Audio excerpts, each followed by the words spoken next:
Hello friend, smart technical learning जेई channel में आपका एक बार फिर से स्वागत है। तो मैं आप सभी का सियांश भैया आप सभी के लिए इस वीडियो में हम बात करने वाले हैं कि हम यूपीएसडब्ल्यू का जो काउंसलिंग का स्टार्ट हो चुका है, इसका रजिस्ट्रेशन जिसका स्टार्ट हो चुका है और अक्टूबर से जिस काउंसलिंग स्टार्ट हो रही है, इसमें आपका एक एक प्रोसीजर का एक एक स्टेप बताने वाला हूं कि मैं इस वीडियो में आपके सारे डाउट्स क्लियर कर दूंगा। देखिए, कई चीज़ें इसमें लंबी वीडियो को खींचने से हो सकती है, मतलब कि जैसे कि आपको डॉक्यूमेंट लिस्ट, तो उसका मैं प्रीफर वीडियो आपको सामने शो कर दूंगा। उस वीडियो से आप सहायता लेकर अपनी जो चीज़ें हैं उसको कर लीजिएगा। तो चलिए वीडियो को स्टार्ट करते हैं और एक एक स्टेप वाइज समझते हैं कि आपको यूपीएसडब्ल्यू के काउंसलिंग में कैसे एक एक स्टेप एक एक प्रोसीजर मैं इस वीडियो में आपको समझाने वाला हूं। तो चलिए वीडियो को स्टार्ट करते हैं। तो सबसे पहले कि यूपीएसडब्ल्यू के काउंसलिंग में बैठने के लिए सबसे पहले कौन एलिजिबल होता है। एलिजिबिलिटी की अगर हम बात करें तो आपने अगर जेई मेंस का एग्जाम दे रखा है और यूपी या तो फिर यूपीसीईटी का एग्जाम दे रखा है और उसमें आपको कोई भी रैंक अलॉट हुआ है तो आप यूपीएसडब्ल्यू के काउंसलिंग में बैठने के लिए एलिजिबल हैं और आपने 12th पास कर रखा है। ये तीन जो एलिजिबिलिटी है, इसके बाद ही आप यूपीएसडब्ल्यू की काउंसलिंग में बैठ सकते हैं। अब यूपीएसडब्ल्यू की काउंसलिंग में बैठने पर आपको कौन कौन से कॉलेजेज अलॉट होते हैं, तो देखिए दूसरा हमारा टॉपिक यही था कि कौन से आपको कॉलेजेज अलॉट होते हैं। तो देखिए, सबसे पहले आपके जितने भी एकेटीयू के अंदर जितने भी गवर्नमेंट कॉलेजेज हैं वो सारे आपके कॉलेजेज इसमें ऐड हो जाते हैं। उसके बाद आपके बीटेक के लिए और उसके बाद देखिए आपका अगर जितने भी प्राइवेट कॉलेजेज हैं एकेटीयू के अंदर, वो सारी चीज़ें आपको वो सारे कॉलेजेज आपको इसके अंदर अलॉट हो जाती हैं। अब चलिए काउंसलिंग के प्रोसेस पर स्टार्ट करते हैं, काउंसलिंग के प्रोसेस पर बात करना। तो हमारा जो तीसरा जो टॉपिक है वो आपका रजिस्ट्रेशन।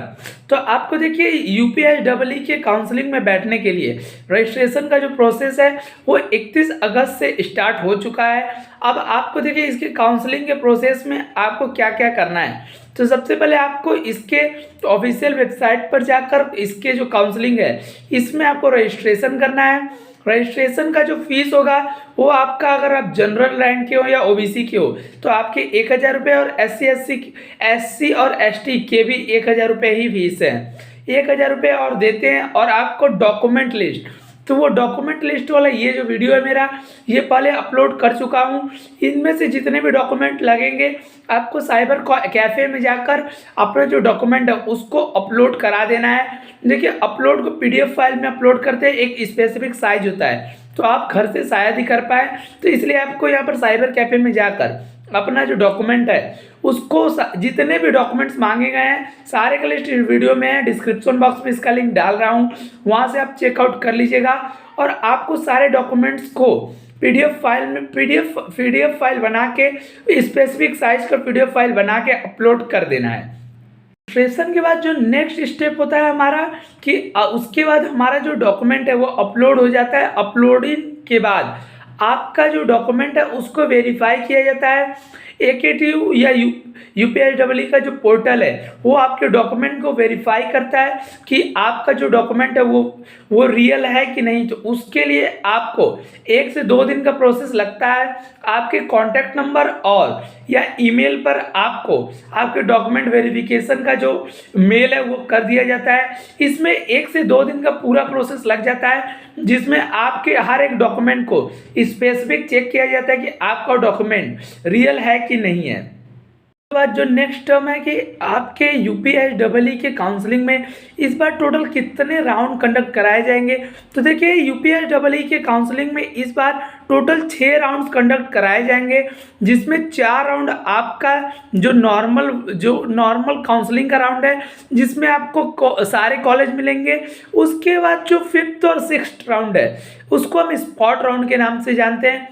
स्पॉट राउंड वो होता है जिसमें आपके जितने भी कॉलेजेज हैं, बड़े कॉलेजेज या छोटे कॉलेज, उनमें जो बची हुई स्पेसिफिक सीट होती है, कई कॉलेजेस में जो सीट्स बच जाती है उसमें आपको डायरेक्ट आपके मेरिट बेस के हिसाब से आपको डायरेक्ट एडमिशन मिलता है, जिसमें आपको सीट बहुत ही लो रैंक में अच्छे सीट्स मिल जाते हैं। तो वो होता है स्पॉट राउंड। तो आपका वो राउंड 5th और सिक्स्थ राउंड होगा और आपका जो पहला राउंड का जो डेट है वो 19 सितंबर से स्टार्ट हो रहा है। अब चलिए बात करते हैं नेक्स्ट टर्म पे। तो आपके जो राउंड्स होंगे उसमें राउंड 1 में आपको जब यहाँ पर आपका रजिस्ट्रेशन डॉक्यूमेंट वेरिफिकेशन हो जाएगा तो अब आपको उसी डेट जिस दिन आपका चॉइस फिलिंग मिलेगा, देखिए चॉइस फिलिंग का एक डेट होता है, स्पेसिफिक डेट, अगर आपको वो चेकआउट करना है तो आप कमेंट करिएगा, मैं आपको सारे शेड्यूल पर डेट वाइज एक वीडियो बना दूंगा जिसमें मैं यूपीएसडब्ल्यूई के काउंसलिंग के डेट वाइज कैसे आपको किस दिन किस राउंड का चॉइस फिलिंग है, किस दिन सीट अलॉटमेंट, वो सारी चीज़ें कवर कर दूंगा। अब हम बात करते हैं कि आपको चॉइस फिलिंग कैसे करना है। तो स्पेसिफिक डेट पे आपको चॉइस फिलिंग करना है। देखिए उस पर एक सेपरेट वीडियो 10 मिनट का इसमें मैंने बनाया है जिसमें मैंने हाई रैंक और लो रैंक कवर कर रखा है। उसका लिंक यहाँ पर देखिए, ये जो वीडियो है इसका लिंक आपको डिस्क्रिप्शन बॉक्स में मैंने डाल चुका हूँ, वहाँ से जाकर आप चेकआउट जरूर से जरूर कर लीजिएगा। और मैं थोड़ी चीज़ें यहाँ पर डिस्कस कर देता हूँ। तो देखिए आपको काउंसलिंग में कॉलेज को कैसे प्रेडिक्ट करना है। तो देखिए सबसे पहले आपको जो कॉलेज का प्रेडिक्शन कुछ इस प्रायोरिटी इस लिस्ट में रखनी है। सबसे पहले आपको बेस्ट गवर्नमेंट कॉलेजेस को लेना है, मतलब कि आपके गवर्नमेंट कॉलेज जितने भी हैं सबसे पहले आपको उनको प्रिफर करना है, क्योंकि देखिए जो गवर्नमेंट कॉलेजेज हैं उनकी फीस बहुत कम होती है और उनके जो हॉस्टल चार्जेज हैं वो भी आपको कम लगते हैं। उसके बाद आपको बेस्ट प्राइवेट कॉलेजेस को भी रखना है दूसरे नंबर के प्रायोरिटी पर। बेस्ट प्राइवेट कॉलेजेस में आपको अगर आपको FW का जो सीट है वो मिल जाता है तो उसमें आपको रखना है। अगर आपको FW और TFW नहीं पता है तो आपको मेरी काउंसलिंग के प्लेलिस्ट को फॉलो कर लेना चाहिए। फ्री ऑफ कॉस्ट मैंने काउंसलिंग से जुड़े हुए हर एक चीज़ वहाँ कवर कर रखा है, तो आपको डिस्क्रिप्शन बॉक्स में और आई बटन दोनों पर उसका लिंक मिल जाएगा, वहाँ से आप काउंसलिंग को पूरी तरह से फ्री ऑफ कॉस्ट समझ सकते हैं। उसके बाद जो लास्ट हमारा जो प्रायोरिटी लिस्ट होगा उसमें आपको नंबर 3 पर रखना पड़ेगा जो लोअर कॉलेजेज है, मतलब कि Tier 3 के कॉलेजेज हैं। देखिए कॉलेज कोई भी बेकार नहीं होता है, वो आप पर डिपेंड करता है कि आप कैसा वर्क करते हैं और कैसा पढ़ते हैं, कैसे आप आगे मेहनत करते हैं।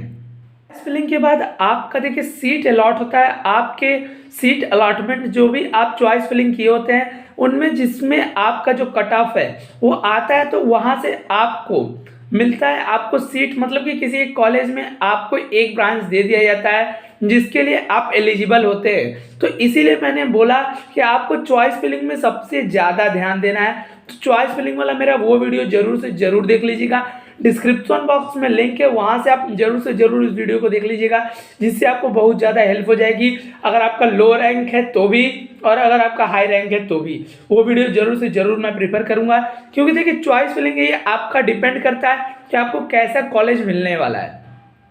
अब सीट अलॉटमेंट के बाद आपको करना क्या है। तो देखिए जब आपको कोई भी कॉलेज में सीट मिल जाती है, अगर आप उससे सेटिस्फाई हैं, आपको उसी कॉलेज में वही सीट चाहिए होती है, वही प्रोग्राम चाहिए होता है, तब तो आपके पास देखिए 3 ऑप्शन मिलते हैं, फ्रीज, फ्लोट और स्लाइड। अब फ्रीज, फ्लोट और स्लाइड का ऑप्शन क्या होता है। फ्रीज का मतलब होता है कि जब आपको किसी कॉलेज या किसी भी यूनिवर्सिटी में सीट अलॉट हो जाती है और वो सीट आपको अगर पसंद है तो आपको एक स्पेसिफिक अमाउंट, मतलब कि देखिए आपका जो फ्रीजिंग चार्ज है वो आपका सीट कंफर्मेशन के अंतर्गत आता है। तो नेक्स्ट हमारा जो टॉपिक है कि आपका जो टॉपिक है कि सीट को कंफर्म कैसे करें या सीट को आगे की तरफ सीट अलॉटमेंट के बाद क्या करें। तो देखिए फ्रीज, फ्लोट और स्लाइड। तो फ्रीज का जो ऑप्शन आता है जब आपको उस यूनिवर्सिटी में जो कॉलेज मिला है आपको उसमें आपको वो प्रोग्राम चाहिए और वो आपको पसंद है तो आप फ्रीज का ऑप्शन यूज करते हैं। अब फ्रीज का ऑप्शन यूज करने में देखिए जनरल के जो कैटेगरी के जो बच्चे हैं, जो स्टूडेंट्स हैं, उनका देखिए जो फ्रीजिंग चार्ज होता है वो 20,000 रुपये, जनरल और ओबीसी का 20,000 रुपये और एससी और एसटी का जो फ्रीजिंग चार्ज होता है वो 12,000 रुपये होता है। अब फ्लोट का ऑप्शन क्या है। तो देखिए फ्लोट का ऑप्शन ये है कि आपको उस यूनिवर्सिटी पे वो ब्रांच नहीं चाहिए, आपको नेक्स्ट राउंड में आपको कोई और ब्रांच चाहिए, मतलब कि आपको कोई और कॉलेज में, अच्छे कॉलेज में कोई और ब्रांच चाहिए। इसके लिए आपको नेक्स्ट राउंड में भी चॉइस फिलिंग करनी पड़ेगी। तब आपको नेक्स्ट राउंड के लिए आप उस सीट को छोड़ रहे हैं हमेशा के लिए, उसके बाद आपको वो सीट नहीं मिलेगा। तो ये होता है फ्लोट।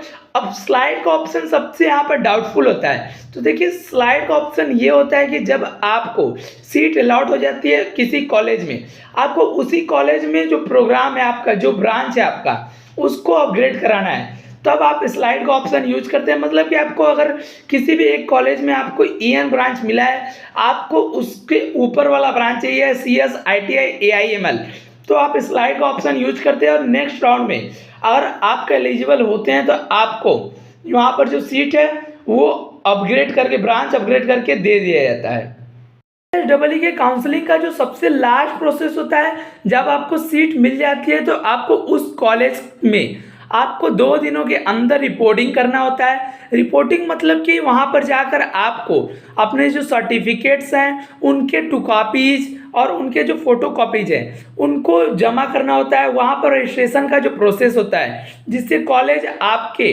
जो डॉक्यूमेंट है, डॉक्यूमेंट वेरिफिकेशन आपका कॉलेज पर होता है और कॉलेज आपके डॉक्यूमेंट को वेरीफाई करता है और कॉलेज में आपका रजिस्ट्रेशन होता है। तो 2 दिनों के अंदर आपको उस कॉलेज पर रिपोर्ट करना पड़ता है। इसी तरह से ये जो पूरा प्रोसेस था स्टेप 1 से लेकर पूरी तक, इसी पूरे स्टेप में आपको UPSEE की काउंसलिंग में कॉलेज अलॉट हो जाता है। कमेंट सेक्शन में जरूर से जरूर डालिएगा ये वीडियो कैसा लगा। हम मिलते हैं किसी और वीडियो में, तब तक के लिए धन्यवाद। जय हिंद, जय भारत।